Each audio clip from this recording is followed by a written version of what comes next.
Okay, this is a video for homework 5, number 13, also known as 11.3.15, and we are seeing if there is more bacteria in a carpeted room than in an uncarpeted room.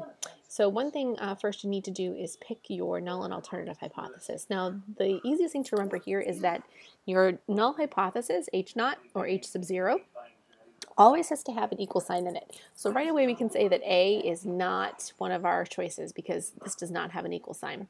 So either one of these three could be our choices.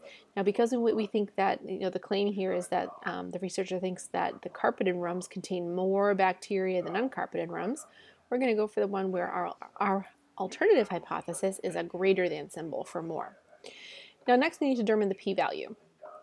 For this, it's going to be much easier to do in StatCrunch. So first you're going to open your full data set, press this little blue box over here, and open it in StatCrunch.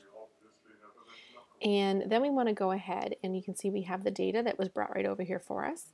We're going to go to Stat. We're doing this for a difference of means, so we're going to do T-Stats. And this is 2 samples, carpeted and uncarpeted, with the data. So now you're going to select your columns. Our first column is our carpeted data. Second one is our uncarpeted data. And then we need to change this here. Notice this is our equal to symbol. It's always going to stay the same. You cannot change this. It is going to be equal to 0. We didn't change that value. When you look over here, if we were to put both of these on the same side, if I subtract mu2 from both sides, mu1 minus mu2 equals 0. There would be nothing left on this side. So we're going to keep that as 0. And then we want to make this our greater than symbol like we had in our alternative hypothesis. And then you click compute. So they wanted our p-value to be rounded to 3 decimal places. So we have an 8 here in the 3rd decimal place. Next to it is a 5, so that will be rounded up to a 9.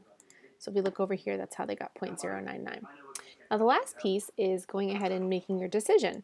So remember, it goes that if P is low, H naught must go. Now we were testing this at the 0.01 level of significance. So 0.099 is bigger than 0.01. It is not lower than 0.01. So we do not reject the null hypothesis. Now since we do not reject the null hypothesis, we were saying, okay, the null hypothesis could be true. They could be the same amount of bacteria in both rooms.